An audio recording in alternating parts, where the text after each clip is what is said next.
Our final guest tonight, alas, cannot be with us in studio. He lives in Australia, he works most of the time in America, and he makes only very fleeting visits to Europe. Now, one of those fleeting 36-hour visits happened last Sunday and Monday when he jetted into London to promote his latest movie. Now, he'd come all the way from LA to see me, so I thought I'd go some of the way to meet him. So on Monday afternoon, we had tea at the Dorchester Hotel in London, and we talked. Mel Gibson, delighted to have you on the programme. And Mel, where did you come from? Cabbage Patch, they told me. That's where I came from. Yeah, but the name? That's my mother. That's my mother's name. She named me after, she came from Longford in the middle of Ireland, so her parish church there was St. Mel's Cathedral. I think it's a pretty big concern. So you were named after the cathedral in the centre of Longford? That's it. People presume, obviously, you're Melvin or some other such thing. No, nothing to do with it. But it's Mel, yeah. The Irish Mel. Just tell us about the Irish roots. I mean, how Irish are you? Well, both sides. My father's people came from Cork or someplace, and they went to Australia. And my mother she was always there, and she was transplanted to New York at a young age. Right, and where did they finally meet and marry? New York. In New York. Yeah. You were brought up a New Yorker to a certain point and then headed off to Australia. Why did your family uproot and head back to Australia? Well, there was a few reasons for that.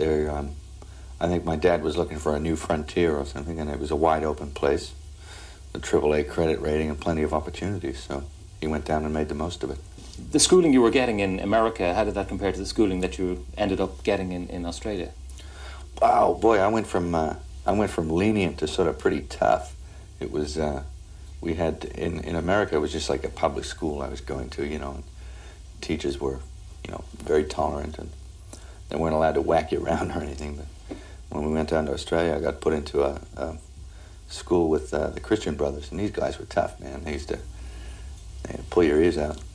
But it was a good education, I must say. The discipline was good. Yeah. There are people in Ireland who praise the Christian brothers for the education they got that they wouldn't have got otherwise. Yeah. On the other hand, they criticise them for maybe brutalising them. But you seem to have come out all right. Oh, yeah, it doesn't hurt too bad to get drop-kicked through a wall, We had this guy called Brother Leary, who was, we called him Red Man because he used to turn bright red when he'd get angry. He would get so mad, you've never seen anything, you'd swear it was going to get atomic in a minute. And he'd threaten to do all sorts of things, He never actually got too hard, but he was a good teacher, though. I mean, did they use the leather to slap? Oh, yeah, they had the stuff for the hands, the cuts, and particularly severe on cold days. Yeah, do you have a total, the biggest number you got in any one day? Gee, I think I got like 6 or 8 on one day, I think. Yeah. Sore. But as I say, it didn't do you any harm. I mean, do you think you came out a tougher guy, a nicer guy, or what? Well, I think it was actually pretty good. I think young people sort of want discipline in their lives.